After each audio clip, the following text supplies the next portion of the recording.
अस्सलाम वालेकुम। अल्हम्दुलिल्लाह मुफ्ती तारिक मसूद साहब जो है वो इंजीनियर मोहम्मद अली मिर्ज़ा साहब की लाइन के ऊपर आ गए।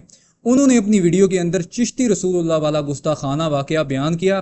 फ़वाइद सालिकीन में सफ़ा 278 के हवाले से ये बात लिखी हुई है। ख्वाजा मोइनुद्दीन चिश्ती क़ुद्दस सिर्रुहु ने फरमाया कि मैं हज़रत मखदूम शेख यूसुफ चिश्ती क़ुद्दस सिर्रुहु की खिदमत में हाजिर था कि एक शख्स बैत के इरादे से आया।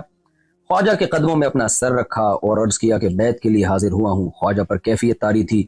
फरमाया कि अगर तुम कहो कि ला इलाहा इल्लल्लाह चिश्ती रसूलुल्लाह तो मैं तुम्हें मुरीद कर लूँ। चूँकि वो शख्स धुन का पक्का और सच्चा था, इसने फौरन इकरार कर लिया। ख्वाजा ने बैत के लिए उसे अपना हाथ दिया और उसे बैत कर लिया। फिर फरमाया कि सुनो मैं कौन हूँ और क्या हूँ। मोहम्मद रसूलुल्लाह सल्लल्लाहु अलैहि वसल्लम के दरबार के कमीने गुलामों में से एक हूँ। कलिमा वही है मगर मैंने तेरे कमाल और एतकाद और सिद्क को आजमाया था। उन्होंने कहा अगर इसकी तावील हो सकती है तो मेरी गलती की क्यों नहीं। मुफ्ती साहब मेरा भी आपको यही मशवरा है और इंजीनियर मोहम्मद अली मिर्ज़ा साहब का भी आपको यही मशवरा है कि ये राइट टाइम है फिरकों से ऐलान बरात करने का। मसूद साहब के लिए तो मेरी स्पेशल रिक्वेस्ट है, उनके लिए दुआएं हैं। यकीन करें मैं आज भी सुबह के वक्त बड़े इजाजत के साथ अल्लाह के हुजूर दुआ की रोजाना कर रहा हूँ कि अल्लाह ताला उनकी मुश्किलें आसान करे। मैं पर्सनली बहुत ज्यादा दुखी हूं उनके हवाले से, हकीकत बात है, क्योंकि मेरे दिल में उनके लिए मोहब्बत का जज्बा इस हवाले से है कि उनमें वक्त के साथ साथ काफी तब्दीली आई। उन्होंने जो पुरानी वीडियोस रिकॉर्ड करवाई थी उनमें से चंद एक से रुजू भी किया। मसलन एक वीडियो में उन्होंने वो ऑडियो ही है जिसमें उन्होंने कहा कि किसी को गुस्ताखी करते हुए देखो तो मेरी तरफ से इजाजत है कि उधर ही उसे कत्ल कर दो। फिर बाद में उन्होंने इसे रुजू किया, लेकिन जो रुजू करके भी वीडियो रिकॉर्ड कराई है वो भी बहुत खतरनाक है, क्योंकि उसमें उन्होंने कहा कि तौबा उसकी एक्सेप्ट नहीं की जाएगी, वो तौबा अल्लाह के हुजूर एक्सेप्ट होगी, दुनिया में उसे सजा दी। तो मुफ्ती तारिक मसूद साहब से मैं इस खास मौके के ऊपर एक पर्सनल रिक्वेस्ट करूंगा, जिंदगी मौत अल्लाह के हाथ में, मरने से पहले एटलीस्ट आप फिरकों से ऐलान बरात करते हैं। ये मेरी आपसे रिक्वेस्ट है। एटलीस्ट आप ये बगावत करके जाएं और अपने स्टूडेंट्स को, फॉलोअर्स को ये बता के जाएं कि इस सारे का सारा मामला फिरकों का फ्रॉड के ऊपर चल रहा था। इन्होंने ही मेरा दिमाग खराब किया था और मुझे ये बताया था कि गुस्ताखे रसूल की तौबा कबूल नहीं है, इनकी वजह से मैं गुमराह हुआ। तब आप अगर सामने आएंगे तो फिर वो लोग भी आपके हक में खड़े होंगे जिनको इस वक्त मौका मिला हुआ है आपको वनरेबल करने का। रहे मौलवी तो उन्होंने किसी सूरत भी राजी नहीं, और ये हीरो बने हुए मौलवियों के, इन हरामखोरों के शर से मुफ्ती साहब को कौन बचाएगा। तो मेरा मुफ्ती साहब से यही मोदबाना एक समझ लें इल्तिजा है कि एक तो आप वहीं रहे, आप इधर आने की कोई जरूरत नहीं है, ये मुल्क रहने के काबिल नहीं है, और वहां पर भी अपने जो मूवमेंट है उसको सिक्योरिटी के अंदर रखें, इज़्ज़त में रखिएगा, और दिलेरी करें और ऐलान बरात करें और दुनिया को बता के जाएंगे बात।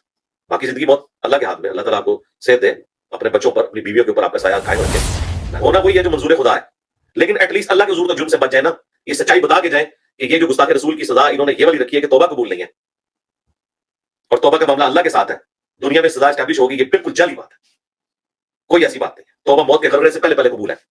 जामिया तिर्मिज़ी में हदीस है कि मौत के गर्रे से पहले पहले तौबा कबूल है। मुफ्ती साहब की बड़ा अच्छा मौका है, जिंदगी मौत अल्लाह के हाथ में, ठीक है। इन्होंने आपकी तौबा कोई नहीं कबूल करनी, आप जितनी मर्जी कर लें, लेकिन एटलीस्ट अल्लाह के हुजूर आप क़यामत वाले दिन मुजरिम ना बने, और आप इस चीज की अनाउंसमेंट करें कि मैं अपने इन बुजुर्गाने बेदीन की वजह से और उलमाए क्राइम की वजह से, यानी मुजरिम उलमा की वजह से डिसीव हुआ, जो मैं माजी में बातें करता रहा कि जी गुस्ताख की तौबा कबूल नहीं है, वो अल्लाह के हुजूर तौबा होगी, दुनिया में सजा होगी, बिल्कुल जाली बात है, ना किसी आयत में लिखी हुई है ना किसी हदीस के अंदर लिखी। ये राइट टाइम है, आप फिरका वारिया जैसी लानत से तौबा ताइब होकर किताब व सुन्नत के मनहज को कबूल कर लें। ये सब फिरका वारियत की लानत है कि जो इंतशारी लोग आपके ऊपर इस कदर हमला आवर होना चाहते हैं और आपकी जान तक लेना चाहते हैं। तो मुफ्ती साहब एक स्टेप रह गया है, एक स्टेप जो है अपनी ज़िंदगी के अंदर जो है आप इस फिरका वारियत की लानत से ऐलान बरात करें। आपने अपनी वीडियो के अंदर कहा कि ये नौजवानों के अंदर जो जहर घोल दिया गया है, तो ये जहर भी फिरका वारियत की वजह से इनके बड़ों ने घोला है। हम तो पहले ही कहते हैं कि अकाम शरीयत के अंदर आला हजरत जो है अहमद रज़ा खान बरेलवी साहब ने आपकी जमात को मुर्तद्दीन की जमात कहा है, और कहा है कि अगर ये ज़िबिया के ऊपर 1,00,000 दफ़ा भी अल्लाह का नाम लेंगे तो वो हलाल नहीं होगा, और ये काफिर और मुर्तद है, इनके कुफर में शक करने वाला भी काफिर है। हत्ता कि उन्होंने देवबंद और अहले हदीस की मसाजिद को भी जो है काफरों के घर से मिसाल दी और कहा ना इनकी अजान है ना इनकी जमात है। मुफ्ती साहब मेरा आपको यही मशवरा है, एक तो आप फिरका वारियत से ऐलान बरात करें, और जो बार बार आप ये वजाहत दे रहे हैं, ये लोग आपकी वजाहत बिल्कुल कबूल नहीं करेंगे।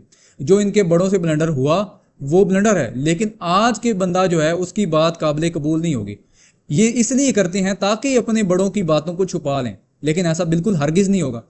और ये जो आप इस्तिलाहात दे रहे थे नबी अकरम सल्लल्लाहु अलैहि वसल्लम के उम्मी के हवाले से, तो देखिए सबसे पहले इस बात को समझ लीजिए जो लोग मेरी वीडियो को देख रहे हैं कि मुफ्ती साहब से गलती हुई कुरान की ग्रामर के हवाले से जो उन्होंने बातें बयान की, उस हवाले से उन्होंने अपनी वजाती बयान 2-3 दफ़ा वो दे चुके हैं और अपनी वजात को बयान कर चुके। अभी इसी बयान के अंदर भी उन्होंने यही बात बयान की है لیکن جو لفظ امی ہے نبی کریم صلی اللہ علیہ وسلم کا، تو نبی کریم صلی اللہ علیہ وسلم کے امی ہونے کا انکار سب سے پہلے کفار مکہ نے کیا تھا۔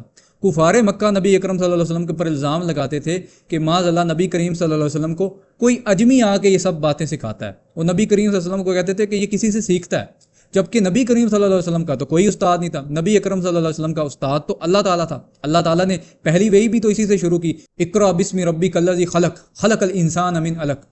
اللہ تعالیٰ نے فرمایا پڑھیے اپنے رب کے نام سے جس نے آپ کو پیدا کیا، جس نے انسان کو جمے ہوئے خون کے لوتھڑے سے پیدا کیا۔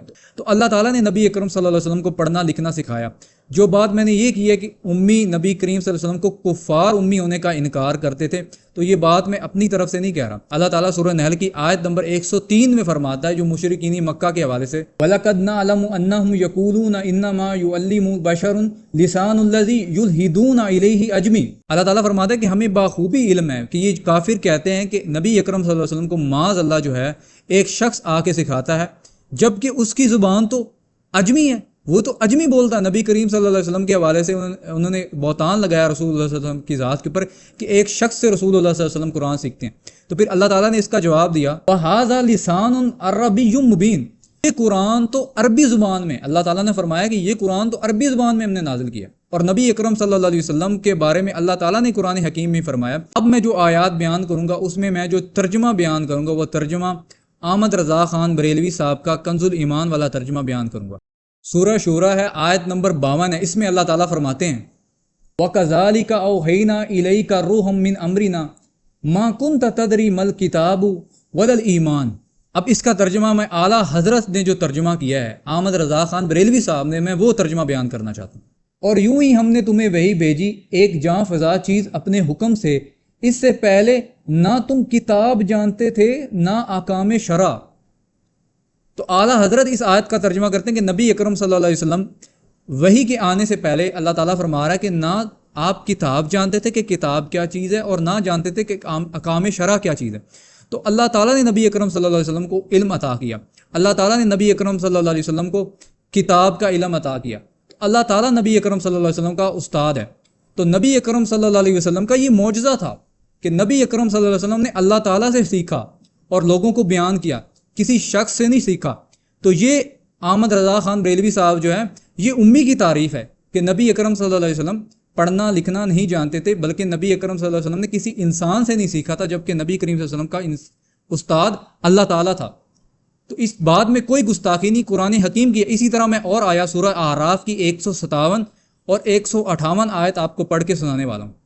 الذین یتبعون الرسول النبی امی الذی یجدونہ مکتوبا عندہم فی التوراۃ والانجیل۔ اس آیت کا ترجمہ میں احمد رضا خان بریلوی صاحب کا کرنا چاہتا ہوں۔ وہ جو غلامی کریں گے اس رسول بے پڑے غیب کی خبریں دینے والے کی، جسے لکھا ہوا پائیں گے اپنے پاس توریت اور انجیل میں۔ تو ادھر امی لفظ کا ترجمہ احمد رضا خان صاحب نے بے پڑھا کیا ہے۔ اس حوالے سے یہ ہے کہ نبی اکرم صلی اللہ علیہ وسلم کا ادھر ذکر آیا کہ نبی کریم صلی اللہ علیہ وسلم کی یہ نشانی جو امی نشانی ہے یہ توریت اور انجیل میں ہے۔ اس حوالے سے میں تورات کا حوالہ آپ کو دینا چاہتا ہوں۔ استثناء باب 18 کی 18 آیت آج بھی آپ جا کے پڑھ لیں۔ نبی اکرم صلی اللہ علیہ وسلم کے حوالے سے اللہ آتا ہے کہ اے موسیٰ میں تمہارے بھائیوں میں سے ایک نبی برپا کروں گا، یعنی بنی اسرائیل کے بھائی بنی اسماعیل تھے۔ اس میں اللہ تعالیٰ نے یہ بھی نشانی بیان کی کہ وہ اپنی طرف سے کچھ نہیں کہے گا، میں اپنا کلام اس کے منہ میں ڈالوں گا۔ تو نبی اکرم صلی اللہ علیہ وسلم نے اپنی طرف سے کوئی چیز بیان نہیں کی۔ نبی اکرم صلی اللہ علیہ وسلم کو پڑھنا لکھنا اللہ تعالیٰ نے سکھایا، یہ نبی کریم صلی اللہ علیہ وسلم کا معجزہ تھا۔ اسی طرح سورہ اعراف 158 میں بھی آیا ہے، قُلْ يَا أَيُّهَا النَّاسُ إِنِّي رَسُولُ اللَّهِ إِلَيْكُمْ جَمِيعًا الَّذِي لَهُ الْمُلْكُ السَّمَاوَاتِ وَالْأَرْضِ لَا إِلَٰهَ إِلَّا هُوَ يُحْيِي وَيُمِيتُ فَآمِنُوا بِاللَّهِ وَرَسُولِهِ النَّبِيِّ الْأُمِّيِّ۔ اب اس کا ترجمہ میں احمد رضا خان صاحب کا ہی کرنے والا ہوں۔ تم فرماؤ اے لوگوں میں تم سب کی طرف اس اللہ کا رسول ہوں کہ آسمانوں اور زمین کی بادشاہی اسی کو ہے، اس کے سوا کوئی معبود نہیں، جلائے اور مارے تو ایمان لاؤ اللہ اور اس کے رسول بے غیب بتانے والے پر۔ تو اس جگہ پہ پھر دوبارہ انہوں نے احمد رضا خان صاحب نے امی کا جو ترجمہ کیا ہے وہ بے پڑھا کیا ہے، بے پڑھے کیا ہے۔ تو یہ کوئی گستاخی والی بات مفتی طارق مسعود صاحب نے نہیں کی، انہوں نے اپنی ویڈیوز کے اندر یہ چیز بیان کی ہے، اور انہوں نے جو قرآن حکیم کی گرامر کے حوالے سے بات کی تو اس کی انہوں نے غلطی مانی ہے، اور ان کی غلطی کو تسلیم کیجئے، ہٹ دھرمی سے کام نہ لیجئے اور قرآن حکیم کو پڑھیے، علم حاصل کریے۔ اور مفتی صاحب سے میرا دوبارہ یہ التجا ہے کہ مفتی صاحب اب وقت آ چکا ہے، اب فرقہ واریت جیسی لعنت سے توبہ کیجیے۔ جو باتیں آپ نے ان کے بزرگوں کے حوالے سے بیان کی ہیں بالکل ٹھیک بیان کی ہیں، یہ اسی طرح ہے، اپنے بزرگوں کے بارے میں ان کا اور رویہ ہے اور آج کے لوگوں کے بارے میں ان کا اور۔ وما علینا الا البلاغ المبین۔